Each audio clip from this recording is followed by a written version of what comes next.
All right, we'll go ahead and get started. Good evening and welcome to our latest episode of How Harrisburg Works, a recurring series brought to you by Spotlight PA.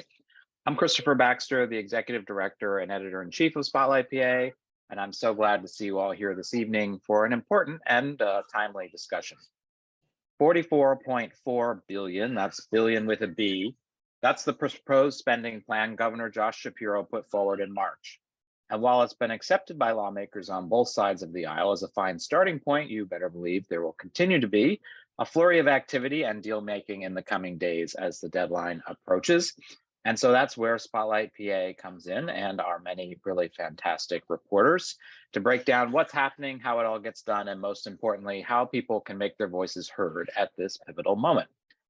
For those of you who are new to our programming, Spotlight PA is an independent, nonpartisan, nonprofit newsroom producing investigative and public service journalism about the state government and urgent statewide issues. We make all of our vital reporting available to the public at no cost through our website, spotlightpa.org, as well as by sharing it with 95 community newsrooms who republish our work all across the state. That makes us the largest statewide distribution network of its kind in the country. We can only do that because of your support. So tonight we need and are asking for your help. We need about a dozen gifts this evening for us to cover our costs and break even on this public service event. If just 12 folks here step up forward and make a contribution in support of this vital educational and public service programming, we can keep it up. It's sort of that simple. I know some folks here tonight are already members, so I want to say thank you for your generosity and support of our journalism. But if you're not yet a member, please consider joining tonight. Think of it like a suggested donation. If you're benefiting from our work and have the means to show your support, please do it now at spotlightpa.org/donate. Your support not only allows this event, future events, and all of our journalism to continue, you also allow us to keep all of that vital information free and available to the public, not behind a paywall or available only to those who can afford it. So I'll ask one more time to please join us tonight with a tax-deductible gift at spotlightpa.org/donate. A few other housekeeping items. We are recording today's event for those who can't make it. Recording will be posted tomorrow on our website. You can view the event there if you miss any portion of the live event here tonight. If you have a question for our panelists, please drop them in the Q&A section here in Zoom on the bottom of your screen, the toolbar, you'll see Q&A. Go ahead and click that, type in your question, and we'll get to as many of those as possible. Thank you to those who have submitted questions in advance. We'll also try to get to those. And with that, I'm going to hand things off to Spotlight PA's Stephen Caruso for tonight's panel. Stephen. Thanks, Chris, and hello, everyone. Thank you for joining us on this Thursday in June, in the middle of what I like to affectionately call budget season. As Chris noted, the state has billions of dollars in tax revenue that it gets from all of us when we buy something at the store, when you pay income taxes on April 15th, when you're going about your daily life. There are lots of fines and fees and things that go to the state's general fund, which they're negotiating how to spend those billions right now as we speak. The deadline to do that is June 30th, though there's some leeway. We're going to get into that. But to sort of lay out all of how this is done, because this budget is what they use on everything from social programs to education. We have two great panelists with us. Mustafa Rashid, who's owns CEO and president of Bellevue Strategies. Mustafa, thanks for joining us. Thank you for having me. Looking forward to the discussion. And we have here Bill DeWeese, former Speaker of the Pennsylvania House, a Democrat, if I'm not mistaken. Bill, thanks for joining us. My pleasure. And I will just give a disclosure here. Both Mustafa and Bill are registered lobbyists, so we're aware of that. You should be aware of that. We're trying to mostly keep this conversation focused on the process, but I want to just throw that out there to start. And also, before we get into it, the basics that I want to lay out is, as we said, the deadline is June 30th. There's a budget address that the governor gives that kind of kicks everything off. It's usually either February or March. And the only time the date changes if it's a governor's first year. That's why Governor Josh Shapiro in his first term gave an address in early March instead of it's the first Tuesday in March instead of the first Tuesday in February. Then there's a bunch of appropriations hearings where everyone kind of talks about the proposal. And then everything kind of goes quiet. And then sometime in June, or maybe later, or maybe a little bit earlier, everyone kind of says, oh, we have a deal, and it passes. Now, I have always, very affectionately as well, like to think of the rush towards June 30th as a college kid trying to work on a term paper, that they have a deadline and they kind of wait until the very last minute. So, Bill, as a former Speaker of the House, someone who's been in these conversations, I mean, when, like, I just said, budget address is like midwinter, the deadline's June 30th, but it always feels like there's a rush at the end. When do people actually start talking about the nuts and bolts of getting the state budget done? I say over the weekend. I think your metaphor about a term paper is poignant. I think it's exceedingly accurate. And don't know what Mustafa might think about this, but I think we're in about the fourth inning of a 9-inning game. And again, I don't claim to be a soothsayer or a clairvoyant, but with this much money washing around, I think that the House Democrats, after being in the desert for many years, are going to want a lot of different items in the budget. And the governor naturally has to navigate between their interests in the House and the Senate Democrats also. And the obvious reality that there is a staunch and in some cases inflexible majority in the Senate Republican caucus. So it's going to be a very, very challenging budget, notwithstanding the fact, and Mustafa can correct me if I'm wrong, but I don't remember ever having this kind of financial amplitude in the middle. I don't think we've ever had this much money to deal with. In 1991, we were 1 billion short, and it took us weeks and weeks and months to get that accomplished. And some of the old salts around the building remind people, well, you raised 3 billion. Well, it took 2 billion to pay for the 1 billion. We had a lot of projects that were injected into the program. And quite frankly, there's going to be projects injected in the next several days. I will. I think you're right. Yeah, I was going to say, I think you're right, Bill. So there are, like, broad strokes, there are 3 spending plans. The governor put forth his spending plan, as Stephen mentioned a few months ago.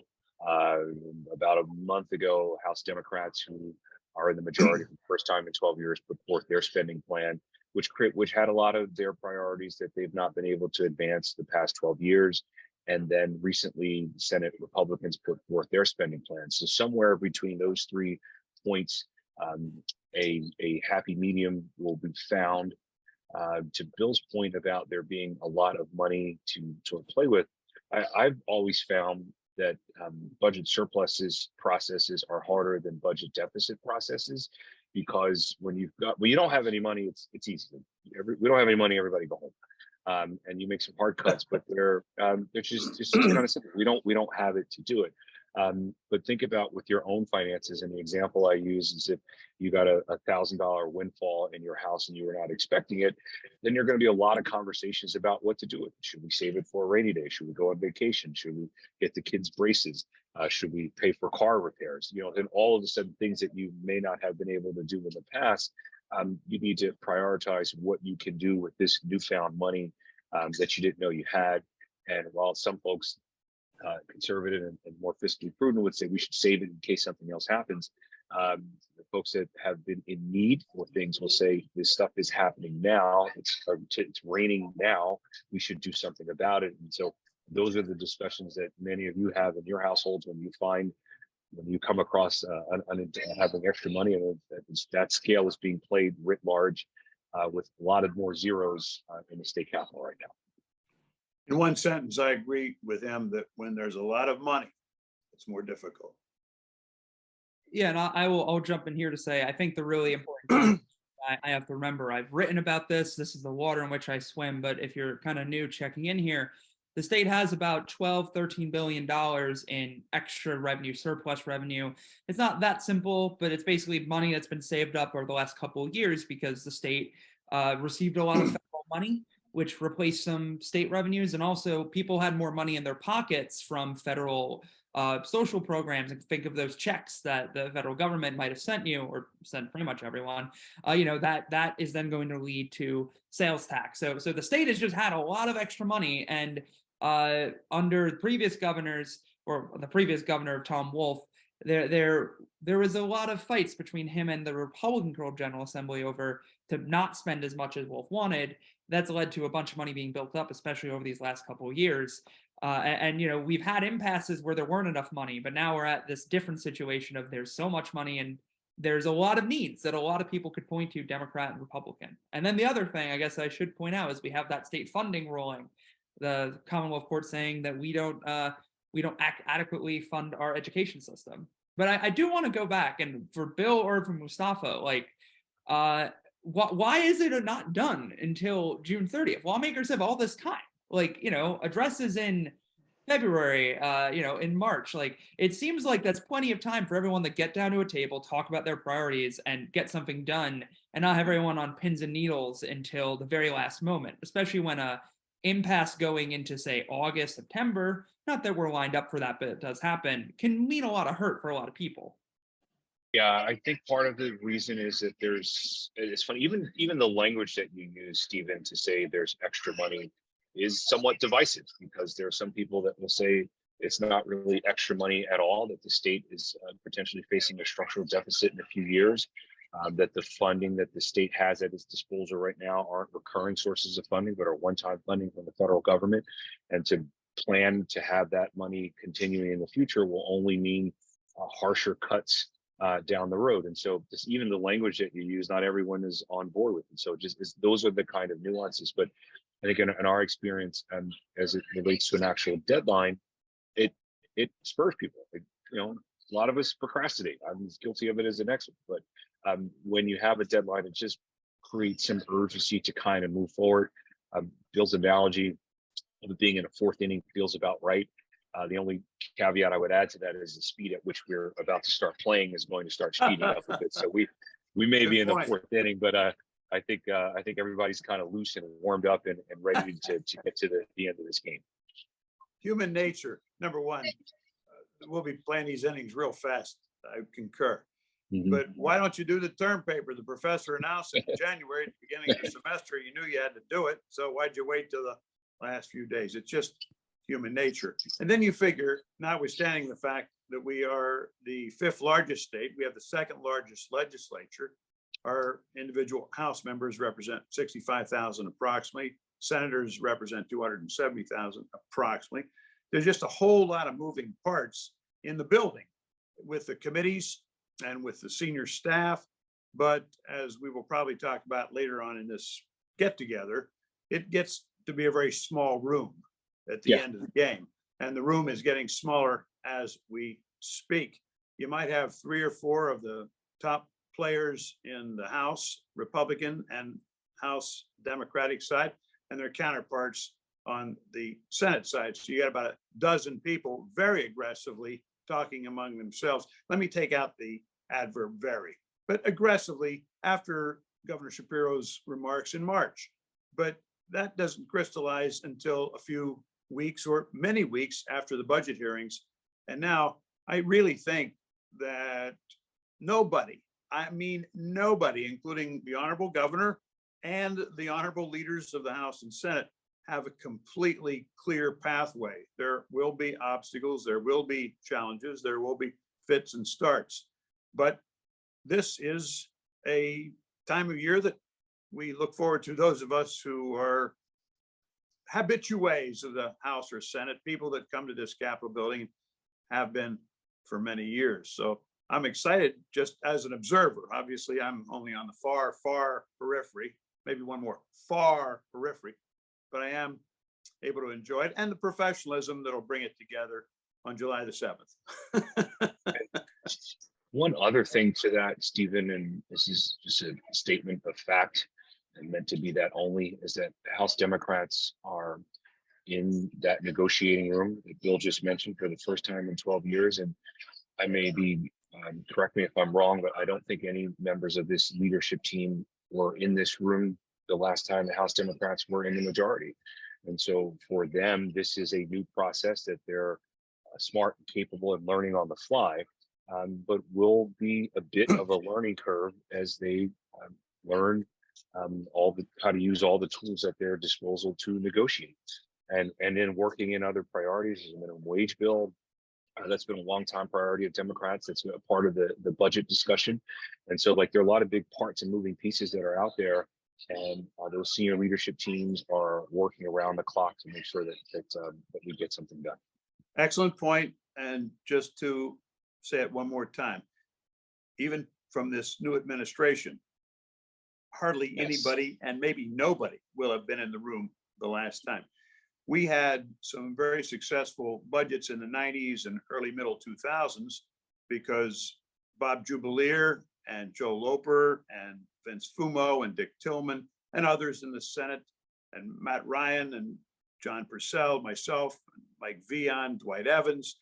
We had a team that had been there for not 2 or 3, but 5, 10, 15 years. So we were able to pretty much read each other, gauge each other, knew how many votes would be forthcoming. We'll give you 10 votes, but you got to put up the first 92, et cetera, et cetera. So a la Mustafa's point, the fact that these are new people in the room in many cases will be a factor. Yeah, read each other, know each other, and it's just as importantly, trust each other. And I don't mean to say that they don't trust, they don't know each other.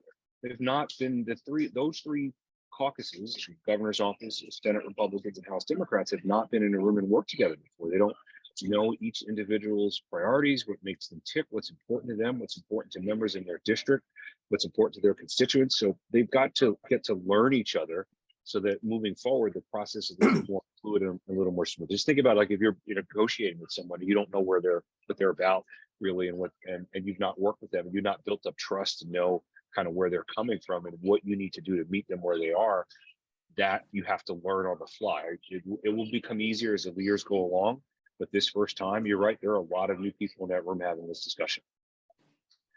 I'll jump in here. It's funny, there's so many things I want to build off of, and I have an agenda I'm going to keep to as loosely as I can.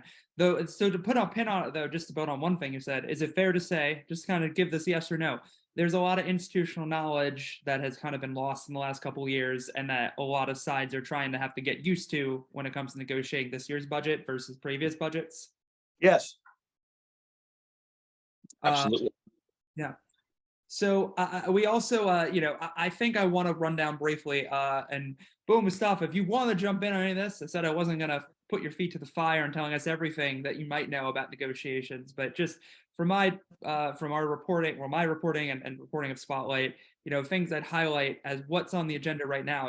I mentioned the education funding lawsuit. I think education funding is a top priority and everyone's trying to get their heads around. The Commonwealth Court said that our education funding system is unlawful and unconstitutionally deprives kids in poor districts of a proper education because of it.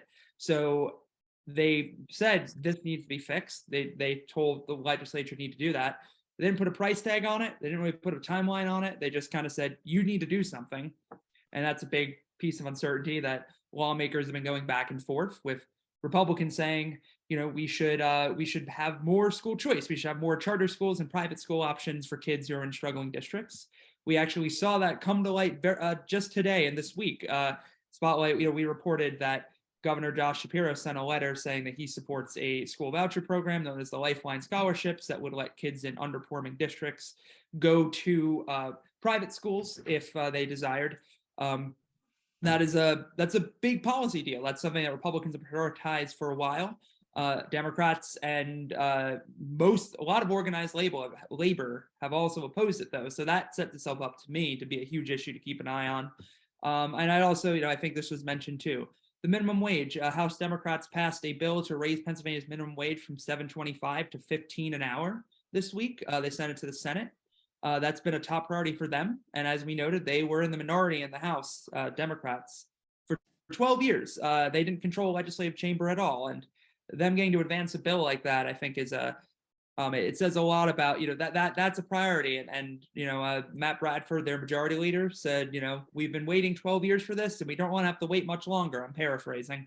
So it seems like that's also been that's a key point for Democrats. Those are some of the things. And then let alone too, there's just going to be how much do you actually spend? And Mustafa, I like how you sounded more objective than me for a moment when it was just, I think it is important to point out that, yeah, the state has this money sitting in its bank account, but also the fact is projections say that the state might need almost all of that money just to get through the next 5 years without having to make more cuts or having to raise taxes in the future. And that's the dynamic that Democrats and Republicans are negotiating over as we go forward. That would be, I think, the spark notes. Bill or Mustafa, do you have anything you'd add there before we keep moving on to the more of the process? Because, oh boy. I think that the education question that you postulated relative to the scholarships and to the dynamics with organized labor, the governor's commentaries during the campaign were suggestive of some flexibility in traditional views on education funding. But if I could draw a very aggressive metaphor, I think that the House Democrats, the Senate Republicans, and this new administration on education funding in the final analysis, just picture that knife fight in Saving Private Ryan, and just picture 3 people in it instead of 2, and it's going to be unremitting. And I really think that you've hit the nail on the head with the first hammer blow, that will be the dominant issue of the ensuing days. And then I think certainly the minimum wage circumstance will be a secondary one. But those 2 issues, I think, will be prominent in the dialogue over the next 2 weeks. I think you're absolutely right. It feels like the prominent issues are starting to crystallize.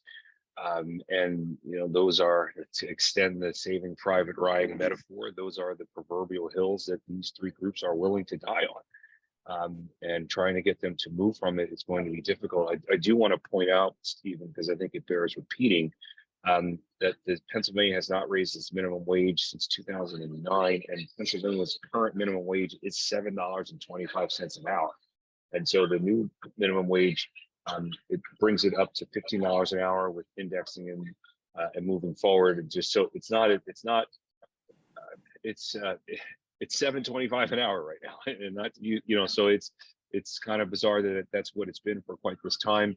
And because the Democrats are trying to right size it, trying to put more money in working families' pockets in Pennsylvania, but there's opposition to that. So and hard opposition to it. So like seeing where that's going to land is going to be critical. I thought the state court decision earlier this year on school funding, saying it was unconstitutional, was great, but it begged the question: is what next? What is it we're going to do next? And so yes, it did set the framework and say this is unconstitutional. We have to do a better job than this, but it's to kick it back to the General Assembly to solve the problem. And that, I think, as we're seeing now, is going to create more problems. Like how do we get there? So all these competing interests are on the table right now, plus each individual member's things that are important to them from a policy or from a district perspective are all part of this final analysis. And that's why this takes all this the time that it does. And the legislative initiative grants that were pejoratively called WHAMs by people like Stephen Caruso and others back in the day, we call them legislative initiative grants. And if you don't think that those were fundamental, and to use a more crass commentary, they were the grease on the skids of this process in the Thornburg administration, the Casey administration, the Ridge administration, and the Rendell administration. You had 32 consecutive years of opportunities where legislative leaders were able to navigate and negotiate with their rank and file, whether it was a new fire truck or a $10,000 sign at the Little League field. There were different mechanisms allowed. Governor Corbett and then subsequently Governor Wolf decided to put those processes away, for lack of a better observation. So the leaders, very talented people from the governor's office right down through the House and Senate, with Mike Verb, the Secretary of Legislative Affairs, who's quite adroit and knows all these players, they're still going to have a tough time. And I know I'm repeating this, but relative to the school funding and the minimum wage, if we still had some of those mechanisms, seemingly antiquarian mechanisms, but again, they got a good single day's worth of publicity when Governor Corbett decided to jettison them, and then they were never revivified under Governor Wolf. But I'm telling you right now, these dynamics that we're dealing with over the next fortnight would certainly be more amenable to solutions and compromises if legislative leaders had more flexibility within their process. I will jump in with that. So I guess like I feel like that's something, horse trading, pork, whatever one wishes to call it. Let's blame Brad Bumstead. I'm going to jump in though. Like, why is that necessary to pass a budget? Because I imagine most people look at their state legislator and think, you should be voting for what my priorities are. I was going to ask this later, but like, if you're a constituent who wants to know that their lawmaker is voting because they have a belief that, the minimum wage should be higher, or my school district should get more funding, or there shouldn't be stricter gun laws, or what have you, any sort of thing, how could you be sure that your lawmaker is going to take you seriously if you come to them with concern amid budget negotiations and say, I want to see this advance? Quickly, then I'll give the baton to my worthy colleague Mustafa. But those people should go back and read the debates of the Constitutional Convention of 1787, because there was a lot of horse trading going on then. And preeminently, Daniel Day-Lewis made this very famous in his movie on Lincoln. Lincoln, I believe, sold 6 postmasterships in the state of Indiana for enough votes to outlaw slavery with the 13th Amendment. So my good young friend, there's no way, other than something I haven't come up with, that human nature will not include these kinds of inducements. The idea of political patronage is gone the way of the dodo. You need some kind of mechanisms, and really everything, all those quote unquote, again, this was the pejorative, the whams, they were audited by the Secretary of the Budget, the Secretary of the Treasury, the Auditor General, the appropriations chairpersons, et cetera, et cetera. So there wasn't mischief going on, but because every one of those things, virtually every single one of the thousands that were generated in those 32 years and 4 administrations was appropriate. And again, we just might have a different perspective on how to do it. And I apologize, Mustafa, for jumping right back in there. No, I think you're absolutely right. And we see this in Washington, D.C. when they were taken away as well. You saw the rise of the rank and file, for lack of a better term, not falling in line. They ran out of tools in which to have that happen. And so you saw this Tea Party rise, you saw these far right parties rise, you saw far left parties rise, because they're the tools to sort of mold a caucus when they're taken away. It makes it harder to do it. And so it becomes sort of one person for themselves without looking at the big picture of what the things that can get done. And so, as much as those were vilified, they do serve a good purpose if used the right way. I'll jump in here too, because I think this gets at another misnomer, or not misnomer, but like, who's sitting at the negotiating table? We obviously, everyone elects there are 253 state lawmakers in Harrisburg that people vote for, and people might have close personal connections with. Are all of them actively sitting at the table negotiating this budget? And No. If so, like, would you say it's a small d democratic process to come to a final budget? Yes, I would say that it's a small d democratic process to come to final budget. So typically the governor's office, the governor's chief of staff, and budget people are in that room. The House Appropriations team are in that room, and the Senate Appropriations team are also in that room. House leader's office, so like Matt Bradford's office, is deeply involved in that process. So that's it's of those groups, that's who's in the room for it.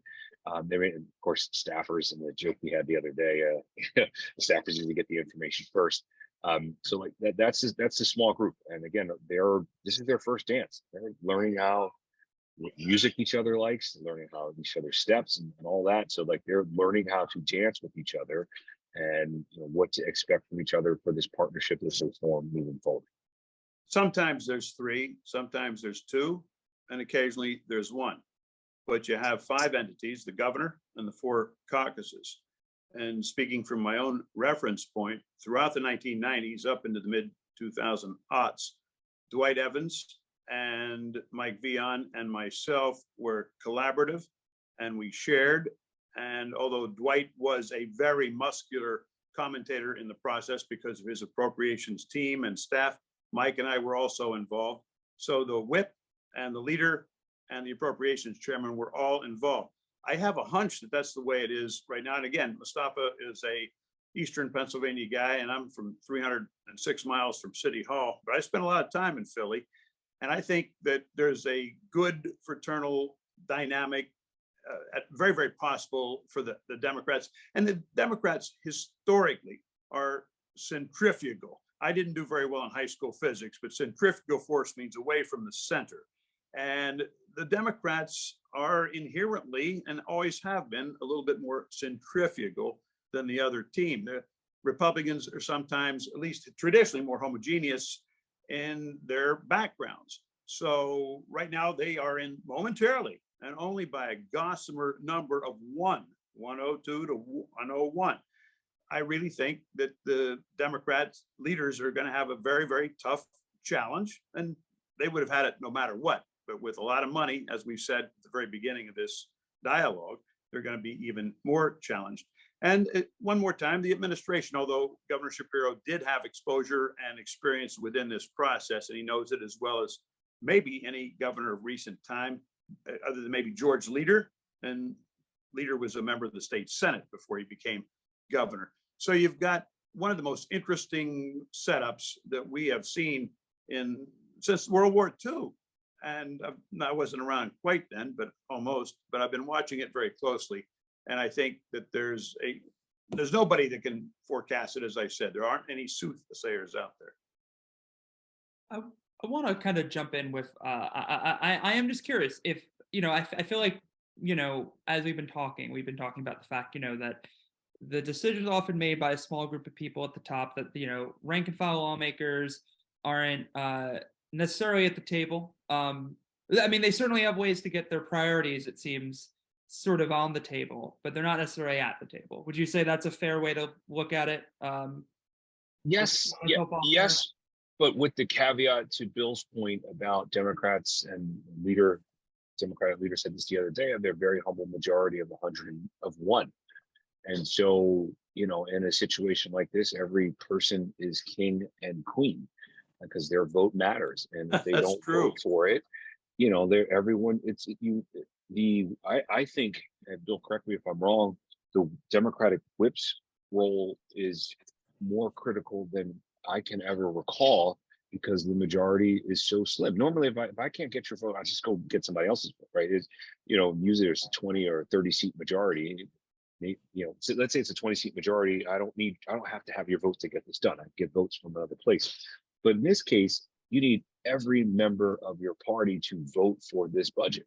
And so the process is, what do I have to do for you to get you to vote for this budget? And you have to do that 102 times to make sure that it works. So the whip, I think, his role is going to be extremely critical this year, more than years that I can recall, to get everyone on board with passing a budget that has all the priorities, but still is some compromise with what Senate Republicans want and what the governor's office wants. I would concur, and the Democratic majority whip is quite deft at those. Lyndon Johnson put the arm around and talk to them and inspire them, and quite focusing right now on the minority whip, and especially the House, because if one or two or three or four of those Republicans that come from somewhat moderate districts get a phone call from the Republican Secretary of the Legislative Relations, who works for the Democratic governor of the state. I mean, I really think that Mike Verb and Mike is, for the viewers, the Secretary of Legislative Affairs. He remains a Republican, but he works for Governor Shapiro. And don't think that they're not trying to figure out one or two or three or four targets of opportunity, as they would say in the military, targets of opportunity to pick off. So some of the rumors we've been hearing over the past 24 to 48 hours are that the administration could have a handshake with the Senate Republicans. It wouldn't be the firmest of handshakes, but it could be a tentative one.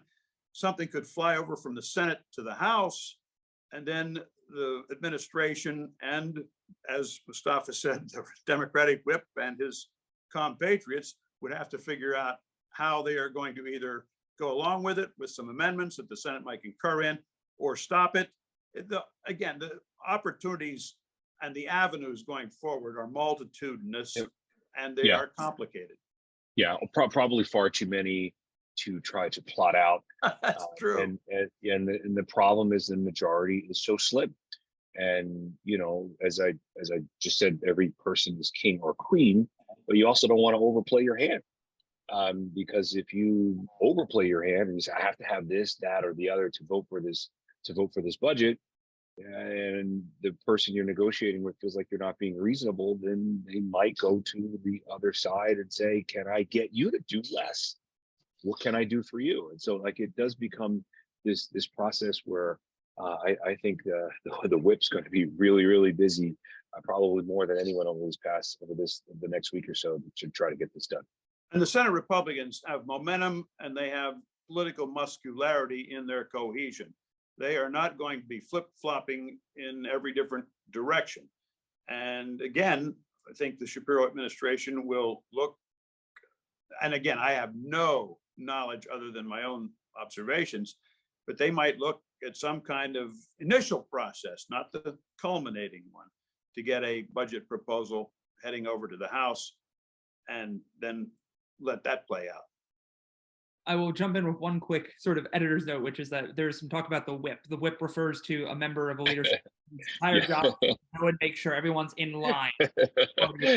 Yes, and it has a colorful history in English parliamentary annals. Yes.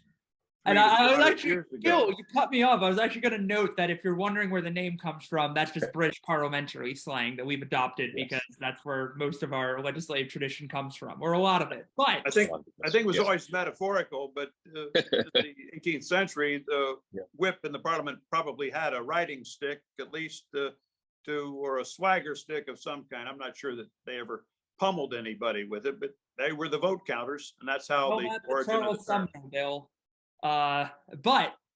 Anyway, I just want to why I asked for that brief interlude was I just like the question I want to put to you guys is like, if you're an individual person and you just want to know that your state government's working for you, because like, we got lots of questions about big and small priorities.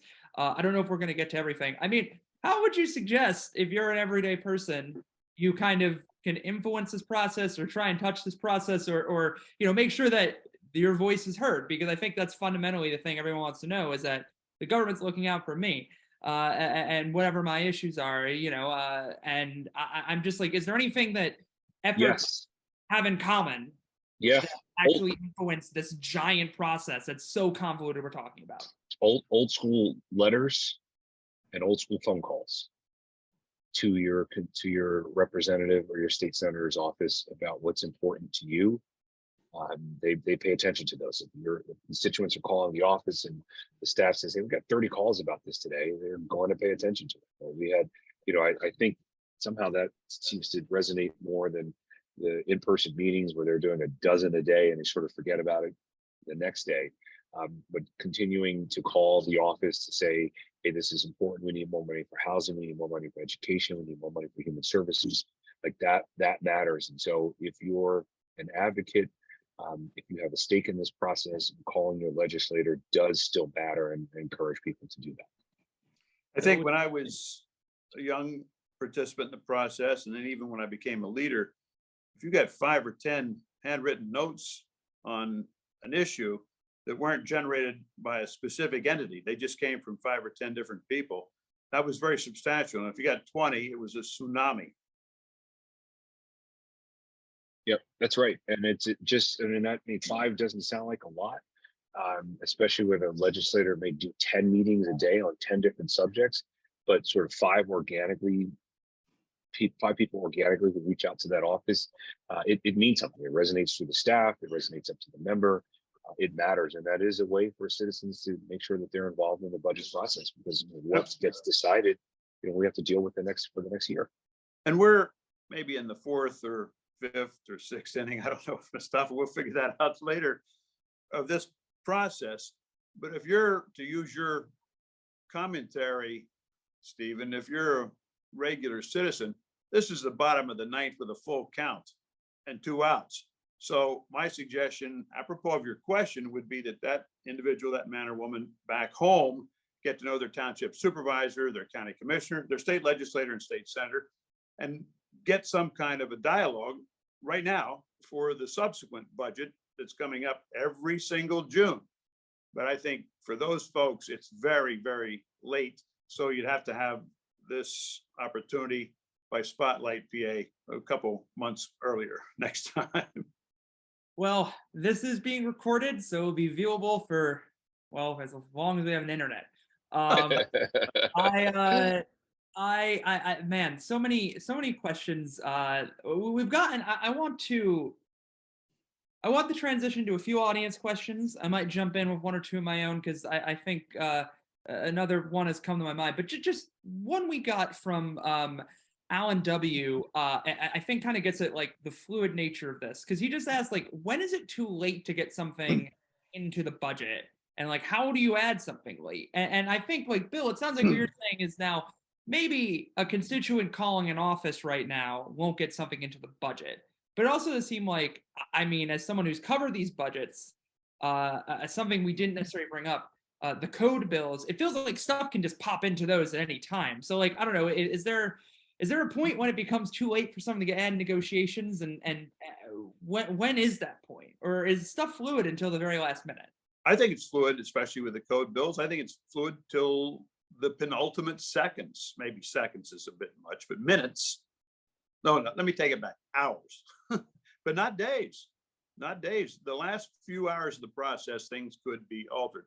So if Matt Bradford, who is the majority leader, had a constituent who had a concern that was parallel with Matt Bradford's, and Matt Bradford could go to the Senate Republicans and to the Shapiro administration and work a compromise on some other issues, then it would not be too late, even if it were in the final hours.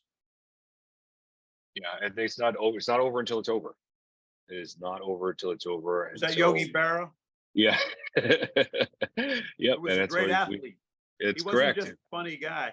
He was one of the 20 best baseball players in the history of the game. I'll probably get some comment on that, but we like Yogi. Yeah, and we tell folks, like, you have to keep calling, you have to keep showing up until it's absolutely over, and only when it's signed and it's over is it actually over. And I would tell you there may be even some time even after that process, depending on what the line items or where things land or how things can be moved around. But it's, if you are interested in this budget, you have a stake in this process, it's imperative upon you and the people that you work with, to keep pressing until the very end. Yeah, and correct me if I'm wrong, but it's like we're talking about the budget process right now because the state has the statutory deadline of June 30th. It has to be passed by then, or sometimes they go a little later. But like, I mean, the conversations that end in the budget season, like this is we have a full-time legislature. It's year round here in Pennsylvania. Like, there are conversations that might be picked up if something doesn't come to fruition in June. Correct?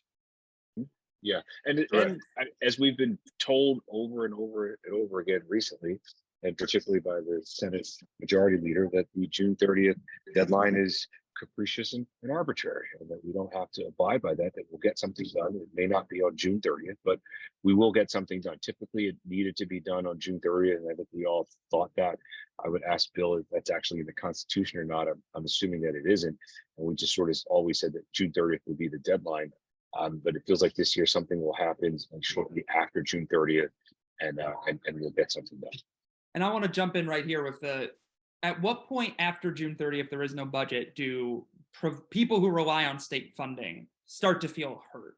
Like I've heard like late August. I don't know if you guys can speak to it from your experiences of working with clients, of like when is it actually like, oh, the budget's late, and not just like, oh, fashionably late, but like this is hurting people, this is causing services to shutter, this is causing school districts to make hard choices. I'm glad you made that distinction between late and fashionably late. So I would say fashionably late is anytime in July. Problematically late is anytime after that, where there's a gap in funding or there's a delay in funding, getting out to school districts, to getting out to other providers who to provide these services.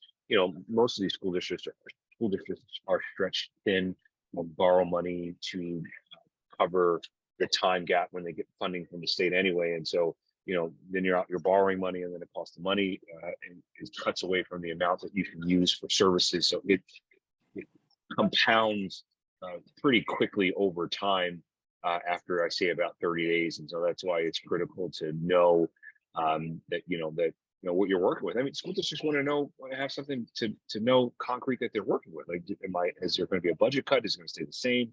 How much do I need to borrow to cover? Like, they need to, using the school districts as an example, but all providers need to know exactly what it is that they're working with, so that they can plan financially for the upcoming fiscal year.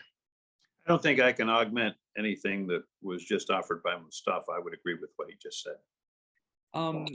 We got a question from a reader, which I'm going to piggyback on. So very briefly, somebody asked what a code bill is, because I brought them up, and I admit they're a pet project. I'm actually just going to jump in with that, and Mustafa, Bill, if you want to jump in afterwards, but I'll to keep it quick. Code bills are bills that have to be passed along with the budget. It's basically like an instruction manual. There's a couple different ones. You can have a fiscal code. You can have the tax code. Taxes, obviously, you can make a tax change there.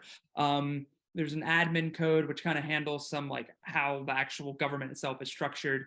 And you can, in these bills, do different sort of things, write different sort of law changes. And it's rare in that, well, we have a single subject requirement in our Constitution, which says that you could only pass bills with one subject, that there's some debate over what exactly that means. There's just kind of this pass that seems to happen with the codes bills, where you can just shove all sorts of things. They can be hundreds of pages long with lots of small changes.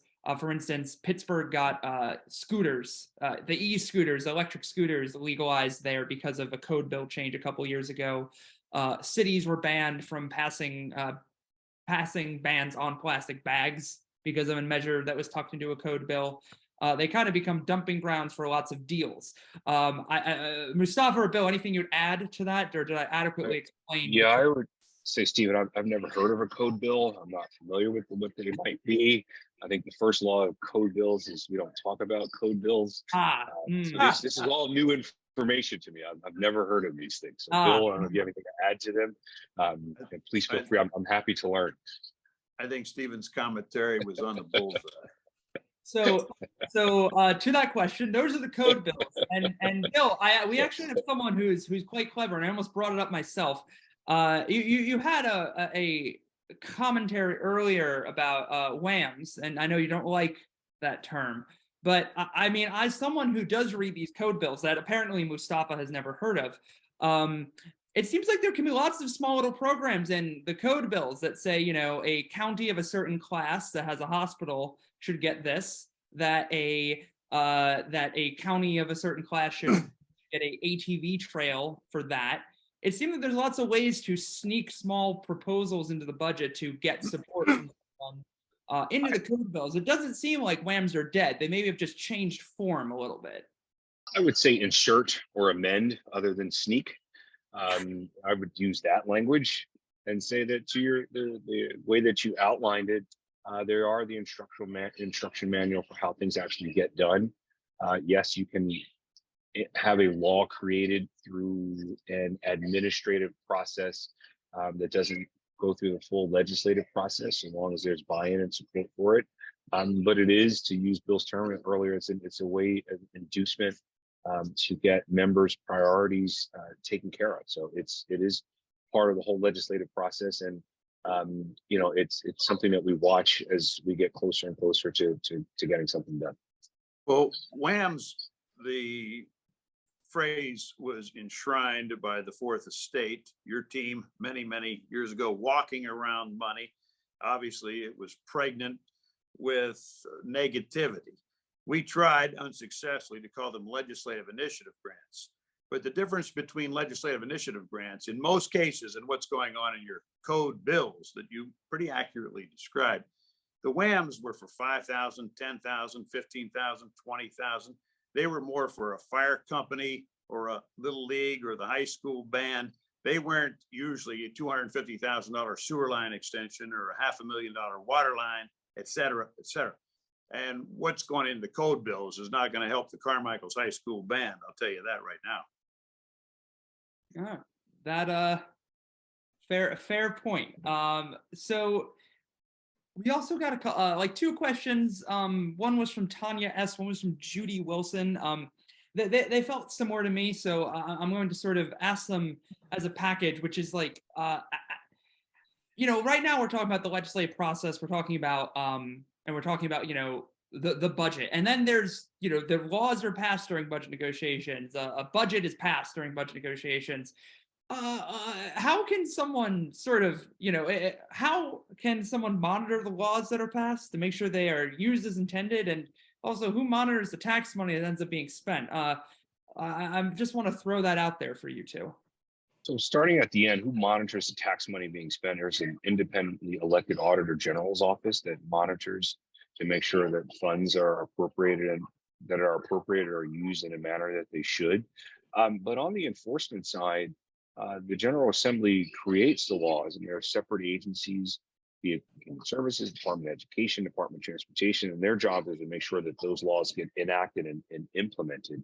And so the General Assembly's job is to create the framework for how citizens should act, or spend money, or how they should conduct themselves. And then there are different parties to make sure money gets spent properly, and then how the enforcement falls in different areas. But the General Assembly's job is to create the funding mechanisms to do these things.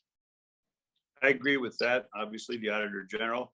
And if you don't comply, and especially if it's financial, there's a price to pay. We got a question from Steve J. And I think we kind of touched on this a little bit earlier, but to put a point on it, the 2023-24 budget seems to be infused with significant ARP plus rainy day funds. So if this year's budget passes, how will the 2024-25 be processed without these one-time funding surpluses? Mustafa, I feel like you kind of mentioned when you very graciously upbraided me for my language. It's part of the discussion now.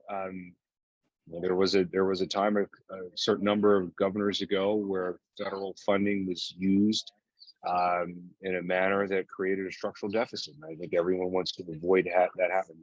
Break down what a structural deficit is. Like using one-time funding for recurring costs. Like that's what you want to avoid. You want to use one-time funding, the capital expenses for building things, roads, bricks, sticks, bridges, things like that.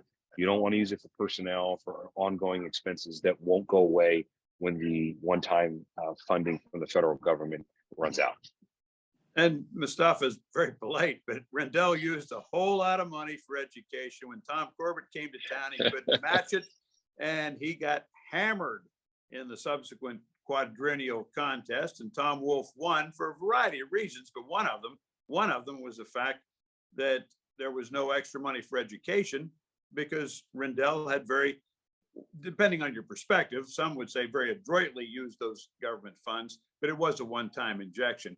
But I wanted to make sure it was Rendell and Corbett and Wolf. It was one of the more interesting chapters in the budget cycles over the last 15 years. I would say too, like, when we're talking about this recurring fund versus one-time fund, imagine it if, you made your mortgage payment or your rental payment because you want to, scratch off ticket. If that's the way you're balancing your finances, you're probably not in a good situation.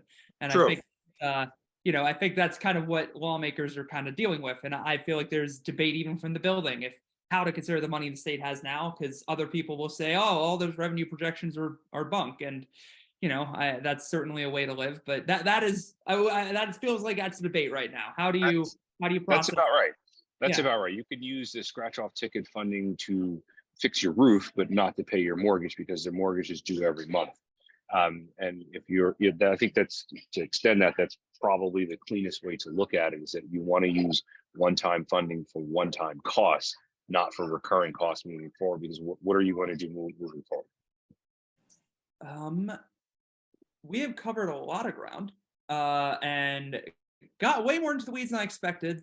So I thank you both for that. I'm going to briefly look through my agenda to see what I might have passed over in the rush to get through all this. And I do deeply appreciate all of your time and candor, but I guess just, I